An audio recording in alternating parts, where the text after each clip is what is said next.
following podcast is recorded and produced by the Podcast Precinct in affiliation with the network at bicbp-radio.com. The Podcast Precinct. Consistency, creativity, culture.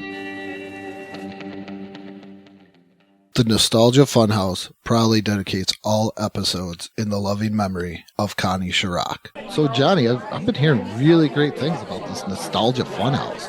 It just brings back so many great memories.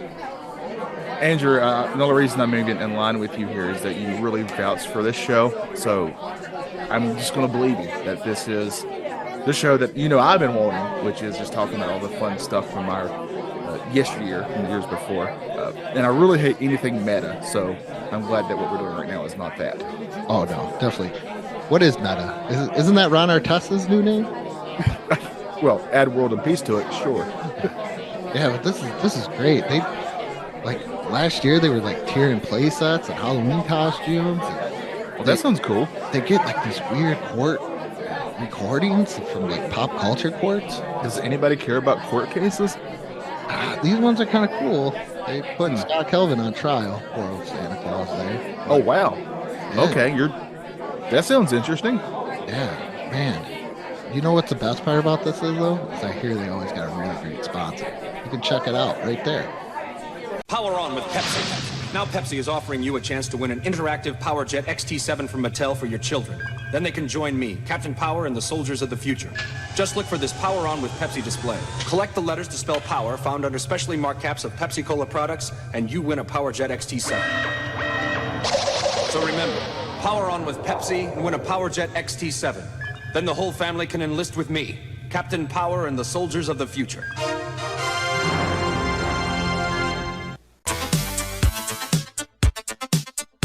Power on. Power off. No, power on. Power off. We're trying to save. Were you raised in a barn, Andrew? No, I was raised to fight in the Metal Wars against Lord Dredd and the evil computer Overmind. Oh, you mean Lord from the Borg.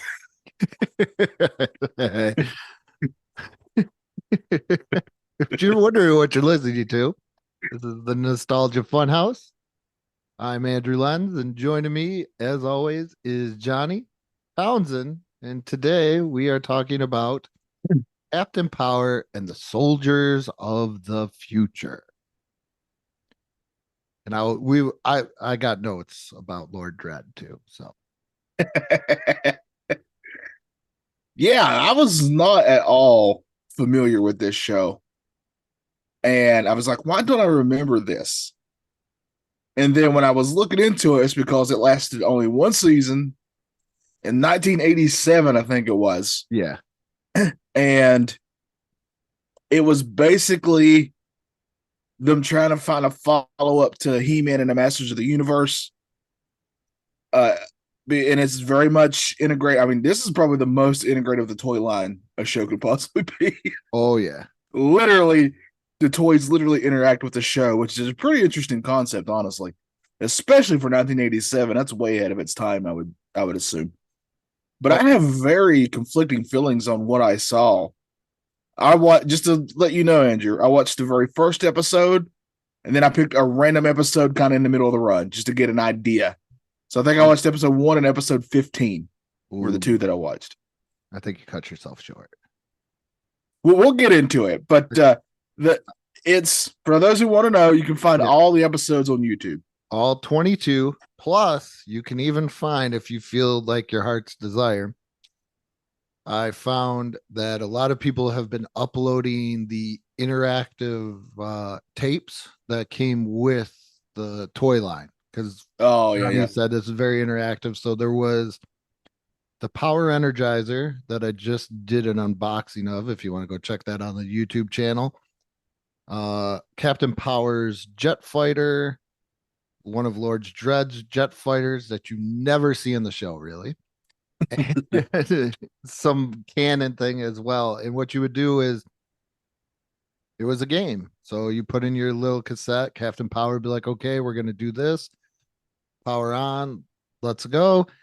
And this was called cartoon, like all drawings, where the TV show is live action mixed with two CGI characters.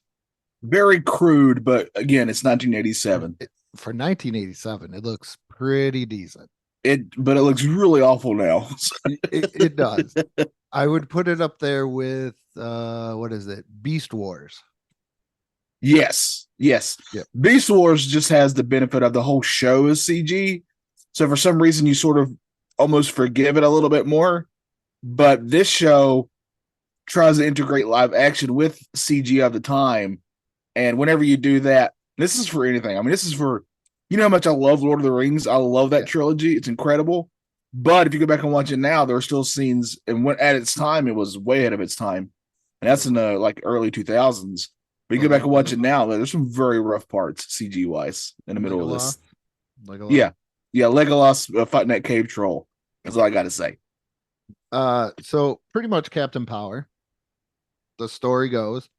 I'll just read off the intro here.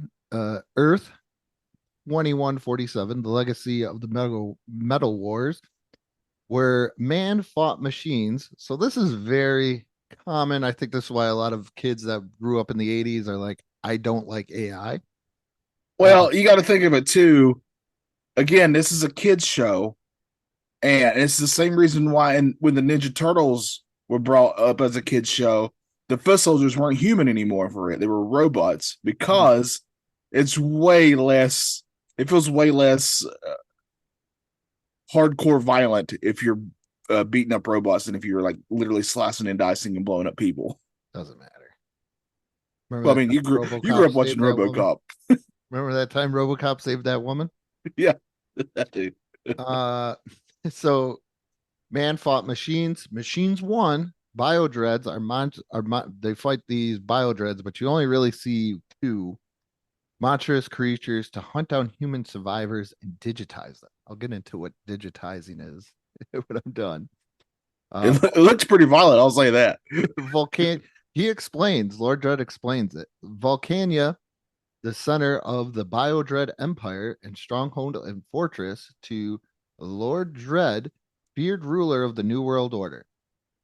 But from the fires of the Metal Wars arose a new breed of warrior, born and trained to bring down Lord Dread and his Biodread Empire. They were soldiers of the future, mankind's last hope. Their leader, Captain Jonathan Powers, master of the incredible power suits, in which transformed soldiers into a one-man attack force. Sort of like modern day, I would say Power Rangers mixed with a little bit of Halo I would throw in there. The one thing about this show that really should have spoke to me at that time, if I'd known of it, I think if a little spoiler alert, I think if I'd grown up with this show, I would have had a lot of nostalgia for it, but I didn't, and I think it's hindering me a little bit here. But with that being said, I do think that this show, and this is just based on the 2 episodes I saw. 1, it's a sci-fi show, which immediately should pique my interest. 2, as you're watching it, especially now as an adult, I'm seeing all these influences in it. Like there's Star Trek's in here, right? Pretty much any year, there's some Star Wars-ish stuff in here. All kinds of stuff like that. And also, Andrew, I will dare say, and I just literally only watched 2 episodes.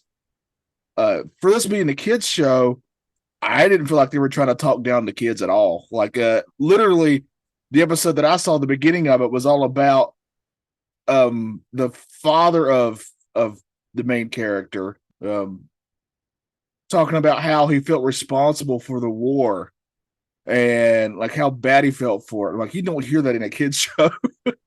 Yeah, pretty much Jonathan Powers' his father, Stuart Powers, and Stuart Gordon Powers. Yeah, Stuart Gordon Powers, and a Taggart who ends up becoming Lord Dread, kind of created a supercomputer called Overmind. After he was the Lord, he became Judge. And there pretty much is a fight ensues over, Stuart Powers wants to use it for good. Taggart wants to meld his mind with it and be more, machine-like, because they even say at one point in the show, what was the quote that they say? Well, he thinks that the next wave of evolution for humanity is to be more in line with becoming part machine, basically. Yes, because his thing is that because the one girl, because you got different characters that are the soldiers. Let me get through them too. Major Matthew Hawk Masterson, fighter in the skies. Lieutenant Michael Tank Ellis, ground assault unit. And Sergeant Robert Scout Baker, espionage communications. And Corporal Jennifer, the lamest of the nicknames, Pilot Chase, tactical systems expert. And those are your soldiers of the future. And who was it? It was Jennifer Pilot Chase. So bad. She was in the Dread Youth. Did you learn about the Dread Youth? I heard them say that name a few times. Oh my goodness. If I had to put in an historical preference, put it up there with, say,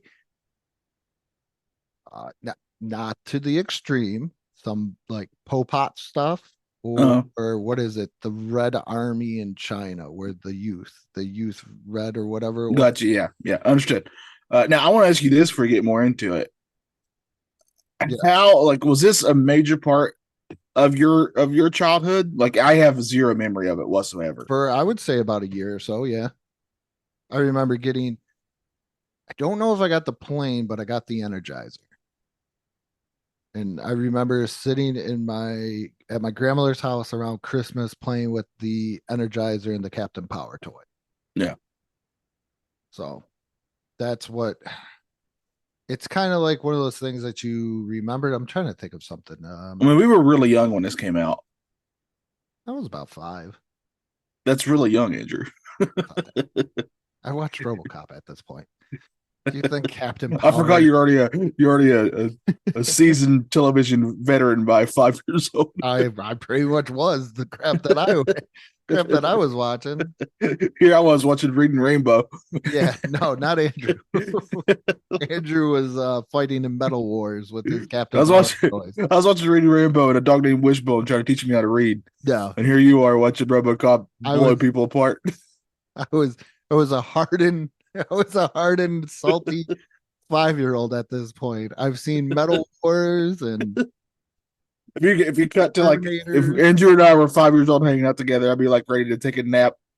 On my little blankie, and Andrew be in the corner smoking a stogie. You haven't seen the things I've seen, Johnny. I've seen a man melt in RoboCop. Somehow already has a beard at 5 years old.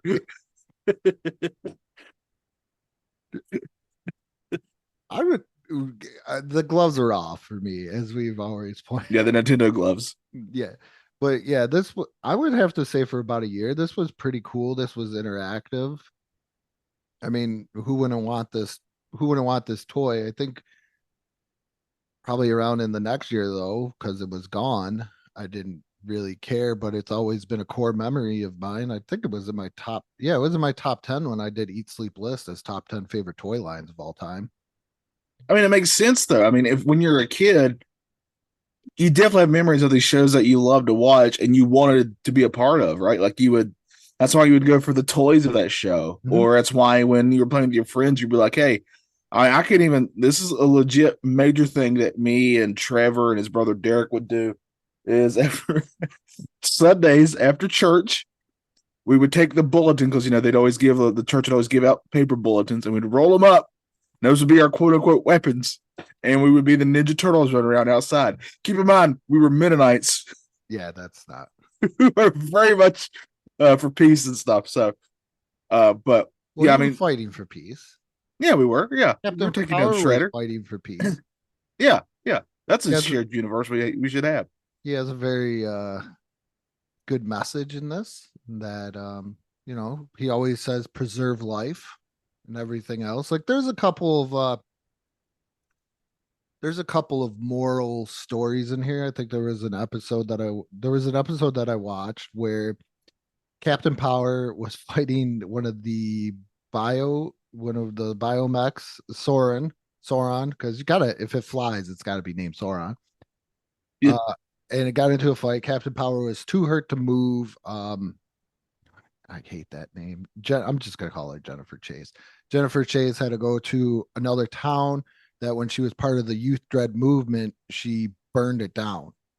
And this kid spots her and was like, "Hey, we need to kill her." Like they're flat out, let's just kill this lady.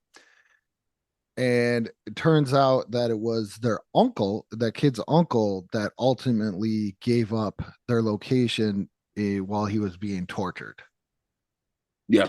And then Uh, kind of like one of those things, like, do we really want to just, because she did something bad and she wasn't fully aware of what the Youth Dread movement is, where their slogan is emotions is the enemy of logic. I mean, but that was kind of thing. But digitizing also. So digitizing, Lord Dread explains it as when you're digitized, all your molecules and cells in your body are imploding.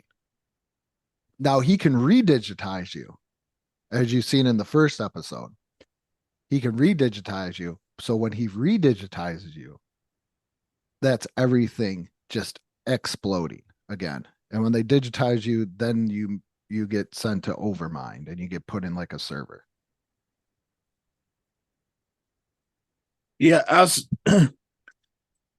one of the names that popped up when I was researching this show, and I always mispronounce his last name, but one of the head writers was J. Michael Straczynski. You did it. Okay. That guy has written some awesome comic books. That's how I know him, is through comic books. Highly recommend a lot. He has some really awesome runs in different comic books. Fantastic Four really coming to my mind right now. But I think it's a part of, again, while I have I have some issues with this show, I will again give it the credit that it deserves in that A, ahead of its time, B, it does not talk down to children at all. At all. These stories get fairly deep, considering if you think about it, this came on like a Saturday morning. It's pretty crazy how deep some of these stories get. And when you get digitized, it looks like if you don't know that that's what's happening, you're thinking this person's getting evaporated. Oh, they're getting digitized, man. And also, you can just call this Chrome the Show. Yeah, well, I think that added to it. That's also a product of its time. If you're in the late 80s, how do you make something look futuristic? Oh, I know. We need more Chrome. So, did you catch any of the Star Wars? Like, there's a Star Wars trench run scene later on in the series, like a literal, like you could be like, "Wow, that's Star Wars." I didn't see that, but I'm not shocked by that. They did say, "Beam me up, Scotty, and boldly go where no man has gone before." And yeah, I mean, it's very upfront about what's influenced it. Yeah. You've also mentioned Lords of Dread. The best way to describe them, if you've never seen them, is picture Borg meets Darth Vader. Yeah, but he's more Borg. Immediately, in the way his face is, the way they did his face, he looks so much like when Patrick Stewart became a Borg. To me.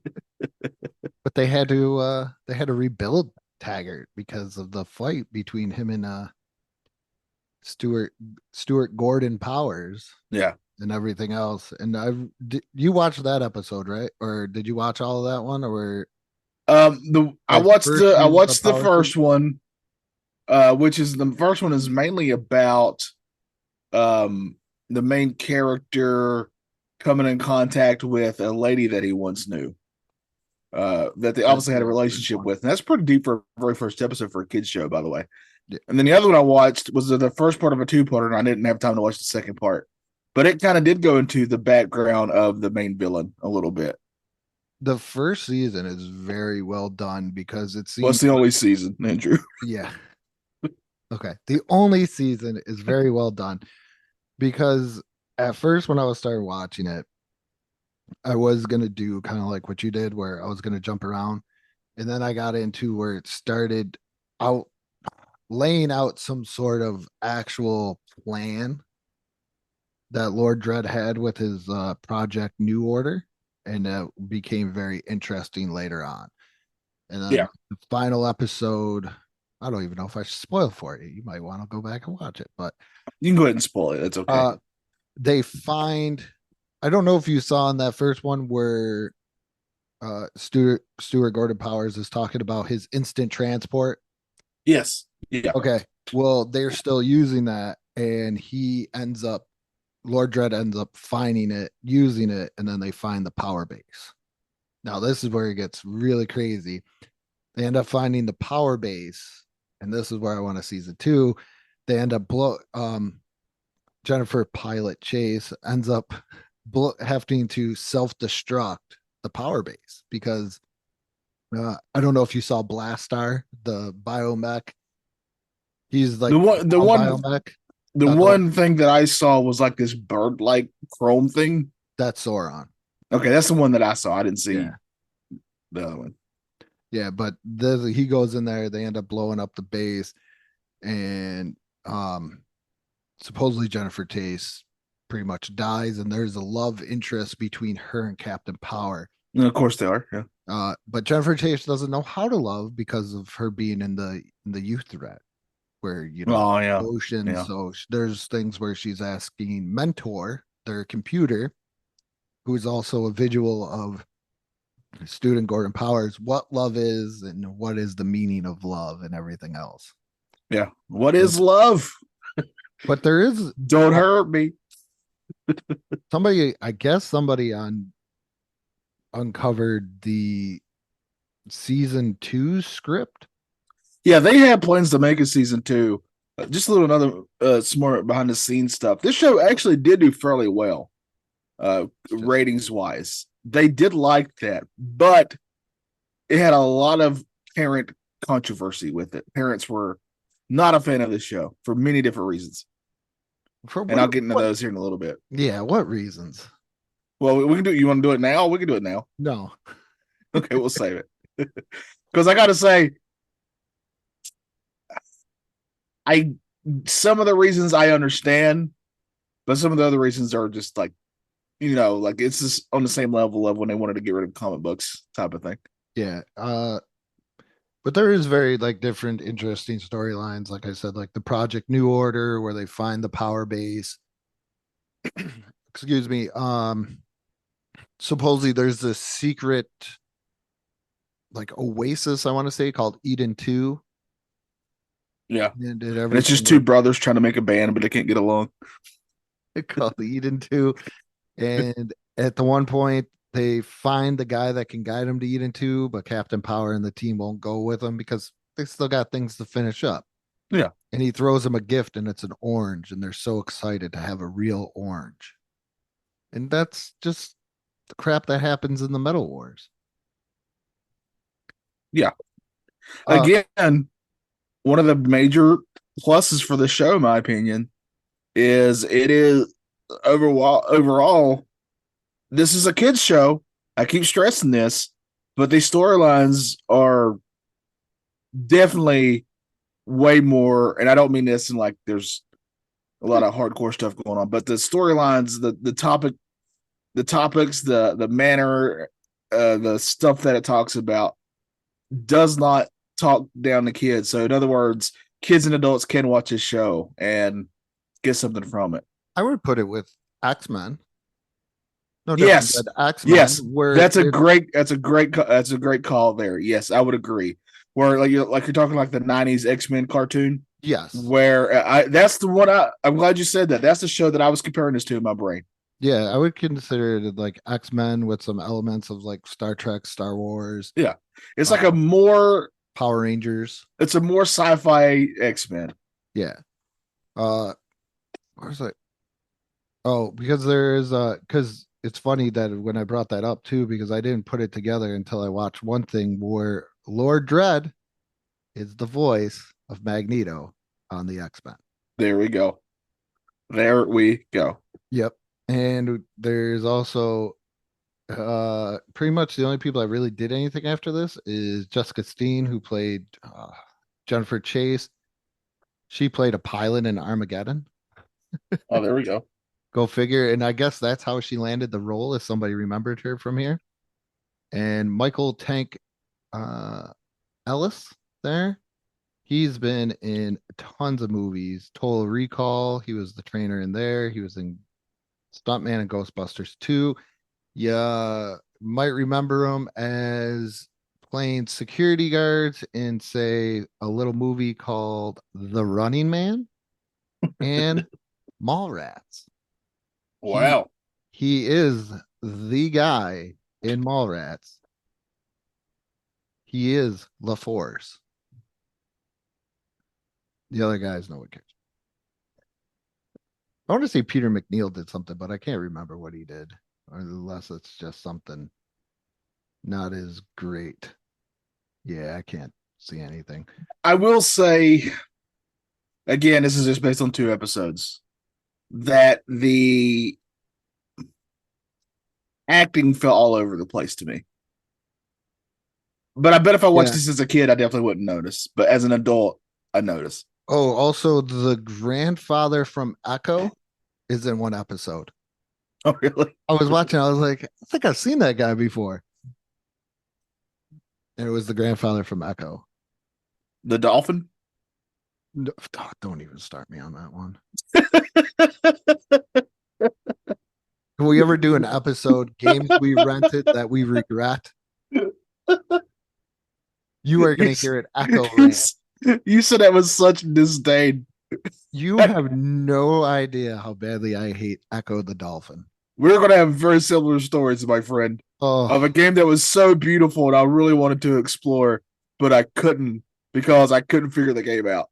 These kids have no idea how good they have it with the internet compared to what we had to go through. Yeah. Yeah. Preach you to the choir on that one. Oh. But yeah, like Lord Dread, the things that I didn't understand in the beginning, but I kind of understand now. Like he still had humans working for him, but those humans were very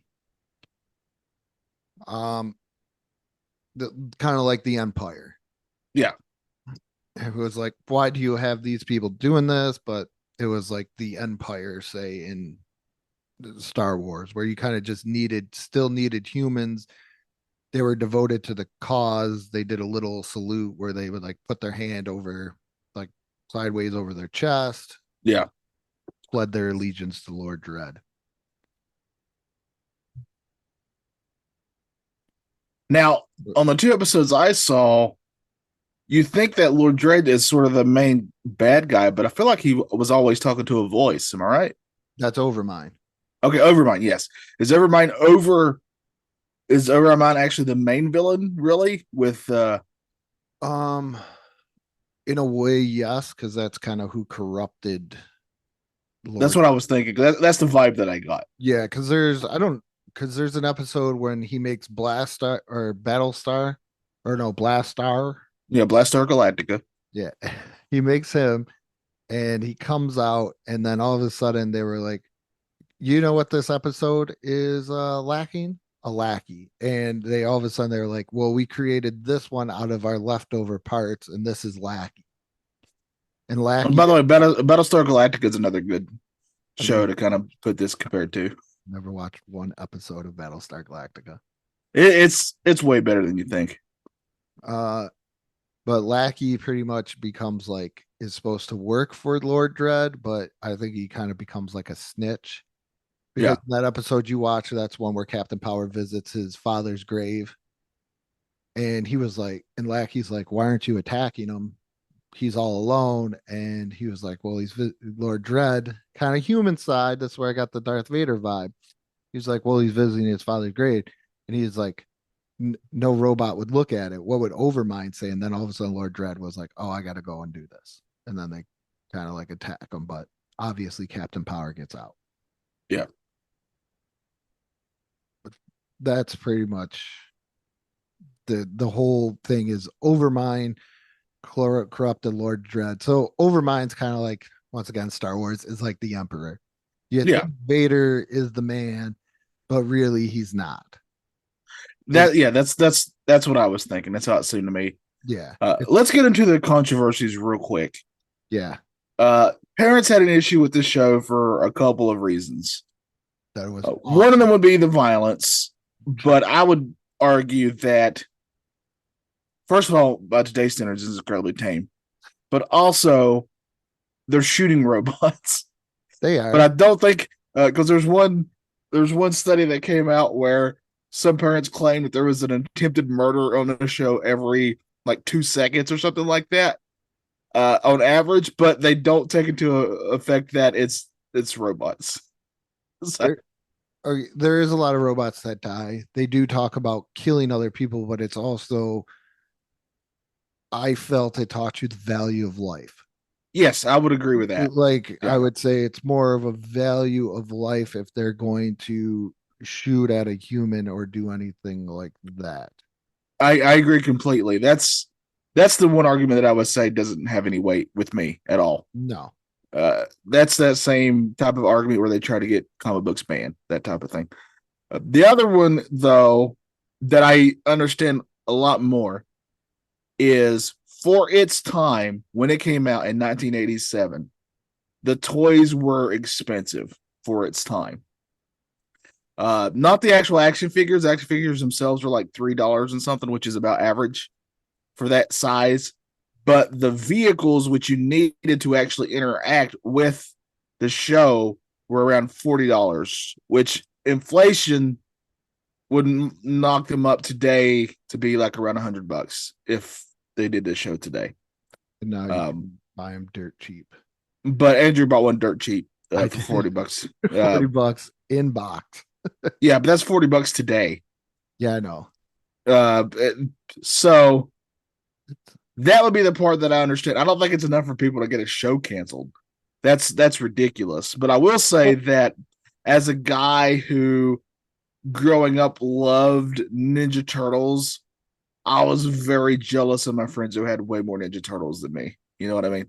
So like if I had a friend who was watching this show, it's like, man, listen, look, you can actually shoot and play a game with your action figures as the show's going on. It shoots back at you, that type of thing. I'm like, oh, that's the coolest thing. I promise you, there's no way I would be able to convince my parents to spend $40 on that toy. I would probably get the action figure, but spending $40 on a toy, especially when I was, a little kid like that, I was very much and it definitely wasn't every time at the store. I definitely came way empty-handed many times as a kid. But, I was like, you can get one, you can get one action figure, kid. You know what I mean? Like when I was with my parents at Walmart or wherever, they'd be like, you can get one Ninja Turtle today. And then that would be like maybe once every couple months, unless it was like a birthday or Christmas.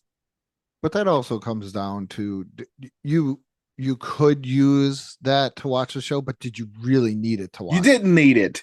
You didn't need it at all. But what I'm saying is, kids talk and they definitely brag. I mean, I'm just as guilty as this as a kid. You definitely brag about what you have. And when you're around other kids, say, oh, I have this and I can do this, I was actually, I wasn't jealous because I got to go to his house all the time. But I had a neighbor who was a single child of divorced parents. He was a single child. What did he do? Divorce his brother? Divorce his brother. Yes. He was the only kid that his parents had, and his parents were divorced. Does he go to single child meeting? Yeah. Yes. Yeah. They were in the chairs in a circle, and they each had to stand up, introduce themselves. Hello, I'm Johnny, and I'm a single child. But my point being, every Christmas, this kid got all kinds of stuff, right? And he was my neighbor, and we were friends. And he's a good kid. But my favorite thing, though, if I'm being honest, was I got to go up there because he would always get the latest video game system and all the latest video games. And that's where I'd be like, oh, I get to go up there. And he would always let me play them. So he was very cool about that. But, he would also always make sure I knew that he had that stuff. I think, though, as a child, like, I always thought about that, not to get too off subject. Like, if I was an only child, it'd be cool, but I think about a single child, if I would have divorced my brother early. No. If I was an only child, because I have an older brother, I think I would have missed out on a lot of things. because my brother's older than me. I don't think I maybe not have watched Captain Power, got into it because my brother's 3 years older than me. Yeah. So everything that he was into, or when he was like, say like my age at that time, he was 3 years older. So like when he was playing with Star Wars, I got to play with Star Wars. I don't think I would have got the Star Wars characters. I don't think I would have been able to experience playing with the Millennium Falcon, Yeah. X-Wings, and everything like that if I did not have my brother, where he introduced me into things that I like today, things that I don't like. But I think that's where I got a lot of stuff and a lot of memories where you're like, I have no recollection of the show. Where sometimes I'm like, oh, you know what? Probably I remember it's because my brother probably Yeah. influenced in some way. Because So you got to that think, make if I was like 5, he's 8. right. That's So what I was what about to say. 8-year-old wouldn't want this? Oh, this is perfect if you're 8 years old. Yeah. That makes a lot of sense. I have a sister, but she's a couple years younger than me, and we're the only two kids, so I didn't have a You brother didn't at divorce all. her yet? No, I thought about it a few times, but ultimately we were able to come to the table, make some agreements. Okay. But we're very different people. I love her very much. We love each other very much, but we're just two incredibly different people. I shouldn't even tell you. Like it's way more of a surprise when we both like the same thing. You know what I mean? That type of deal. So like, she's probably the reason. Well, she is the reason, and it's not her fault, but she's the reason why it took me forever to get into Pokemon because she loved Pokemon, and it just grated my nerves. I love Pokemon. But yeah, I think that's where a lot of like these influence comes into. Like, Yeah, hey, but real quick, in case she's listening, vice versa. I guarantee you, I got on her nerves a lot too. So just so everybody knows, I'm well so aware of my failings here. so like my music taste, like when I talk about like 80s music, that has to do with my aunt who is only 13 years older than me. Yeah, So I had at the age of 5, I had an aunt that was 18. So I mean, of course she's not going to be the um she was a great aunt. She still is a great aunt. She's awesome. Um not the most understanding person at 18 when it comes to a child. Like, right. Yeah. but so that's where I think I get a lot of Well, I the mean, we all have core stuff. I think we all, if we're lucky enough, have a family member that really influenced us growing up. Like mine would be probably my cousin who was a little older than me, but I was around him a lot. So I guess he would, if I would say I had an older brother, it'd probably be him. But like he's the reason why I even got into Hot Wheels, right? And I have such Yeah. a nostalgia for Hot Wheels today. He's the reason why I even got into liking rock music whatsoever because he was listening to rock music, that type of thing. But so there was supposed to be a reboot. It was announced in like 2016. Nothing happened. Um, do you think maybe Captain Power should make a comeback? If they decide to not talk down to children, but it still be a kids show if it makes any sense. I don't Like even like I would say this show fly is as a kid show. what was that? Would this even fly as a kid show today? Because I see a lot of kid shows and it's very much It's too slow for a kids show today.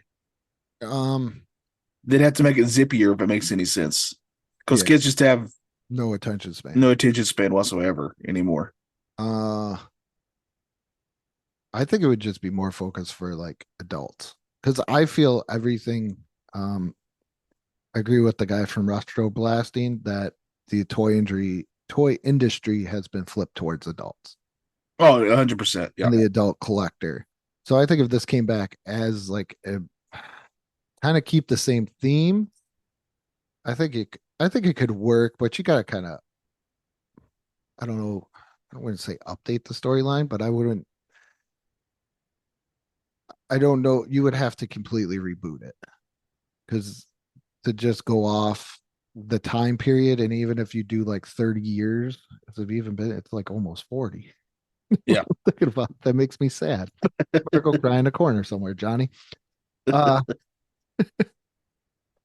just restart it. I don't know how good it would be because I have my reservations on the new He-Man that series, the new one that just came out.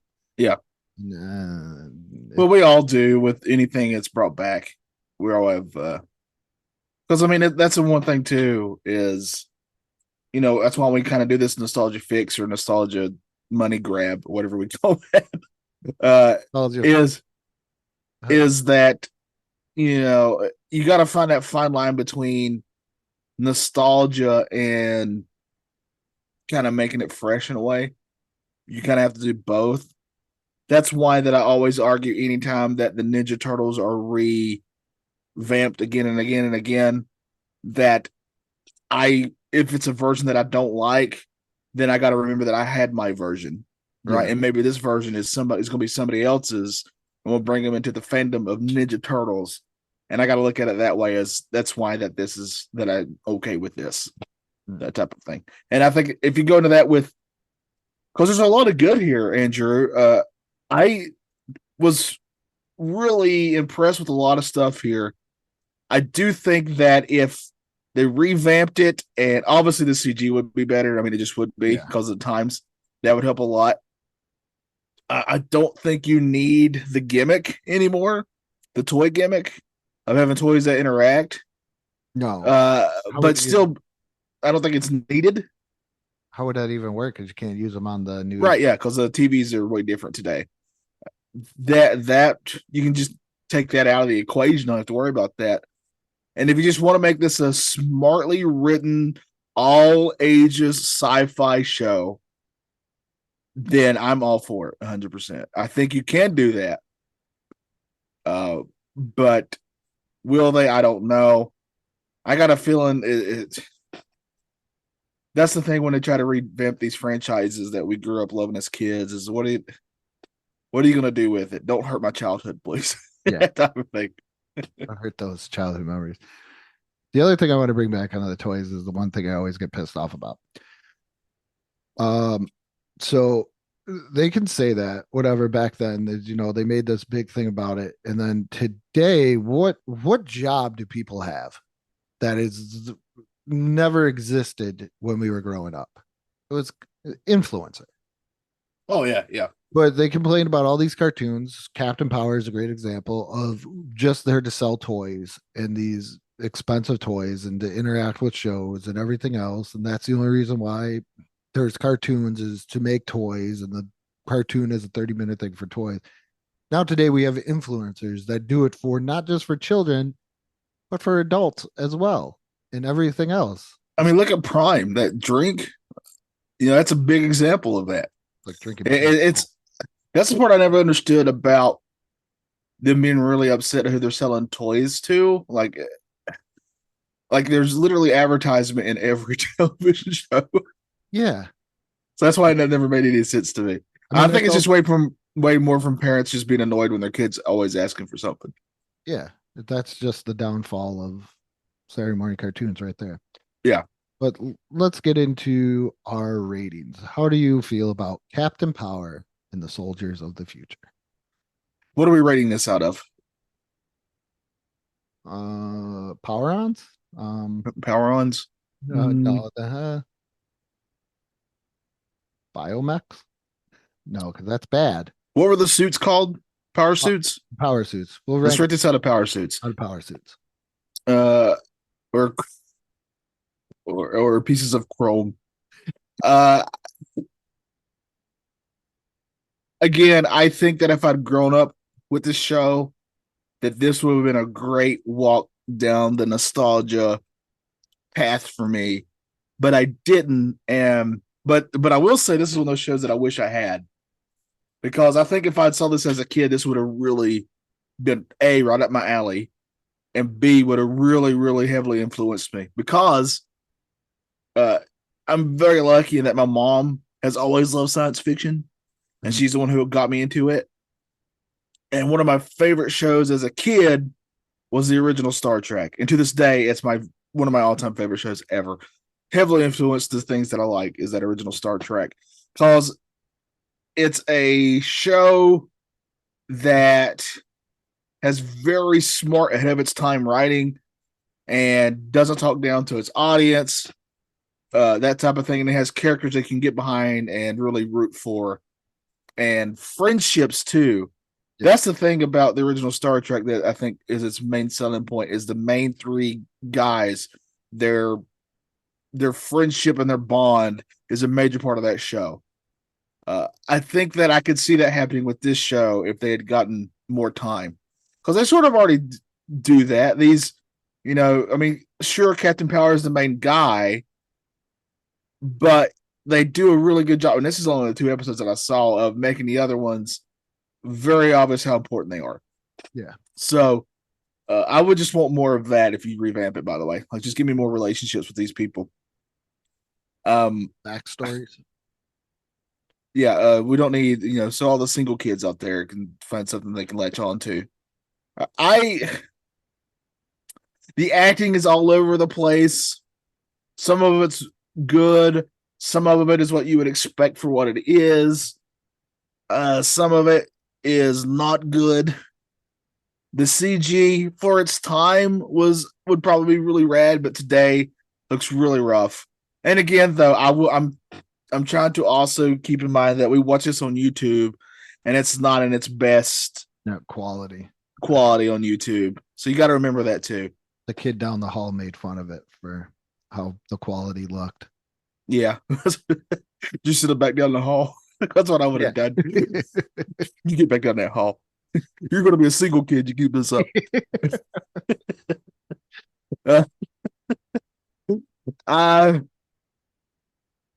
There's a lot that I liked here, but also, if I'm being honest, I don't feel the need to go back and watch any more at the same time. So I'm really stuck here.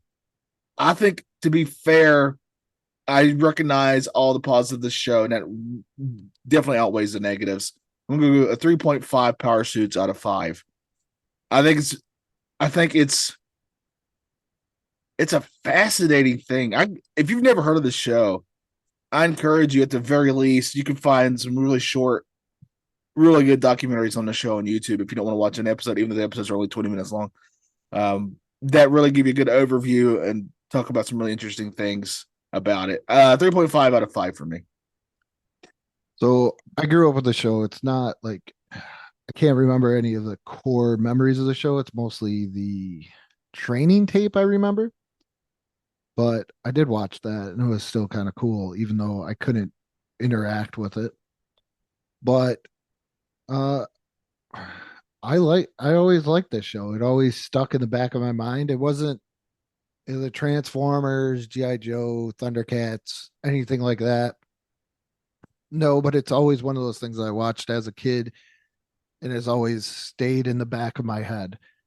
I'm glad I got to rewatch it as an adult, because I really thought, like I said, the first couple episodes, it gets kind of laggy, and then all of a sudden you start seeing a plan being laid out to just 100% end this resistance against, the machines, and seeing how that played out. And the cliffhanger was great at season 2, where you were like, oh my goodness, I want more. But sadly enough, we never got more. I give it a 4 power suits out of 5. Yeah. I thought it was written pretty good, sent out a great little message. I wouldn't have a problem. My kids wouldn't watch this today. They're like 12 and 14, and my daughter's 16. So I don't hear any of them clamoring for. Your 16-year-old daughter doesn't want to watch Captain Power? No. Man, that shocks me. No. Can't get my 16-year-old daughter to do anything but complain about how she's a 16-year-old girl, or just a 16-year-old girl, or just a girl, or be like the most craziest thing in the world. Hey, you dropped that on the ground. I'm just a girl. Okay, well, pick it up. But that's where I got to stay at it. I mean, it's one of the things that great thing about the childhood memory too is, like, when I found all 22 episodes, I got that toy. I did message my brother. I told him where he could find it, and he was like, "Oh, I should check that out." So it does. I think it is a core memory. It's more of a cult show at this point, I would have to say. So if you like someone like you that didn't grow up with it and didn't, play with the toys or anything like that, it's a show. Yeah. Compared to anything else. But that's where I would leave it at a 4 4 power suits out of 5. All right. Well, we did it. We've gone and done it. All right. If you like more of the Nostalgia Funhouse, you can check us out on YouTube, Facebook, Instagram, BICBP Radio Network, or wherever you get your podcast. If you want to support us, you can support us on Patreon for only $1 a month. Also, where was I going with this too? If you have any requests for reviews or anything else, send us a message or anything like that. Yeah. Also, if you have the time, rate us on whatever you're listening to us on. That helps us out a lot too. Please do that. We'd appreciate that a great deal. Also, maybe one day, Apple will decide to change the artwork for the show. We don't know. Probably not. They're very slow there. Yeah, Matt warned me about that when I switched names. Because if you're not a big show, they take their time. Yeah. If you're a big show, it seems like it's automatic. Now you're making me want to do Ed Sullivan, a really big shoe. A really big shoe. Really big shoe. But with that being said, what may not be nostalgia for you may be nostalgia for some. And what might be nostalgia for me should be nostalgia for everybody else.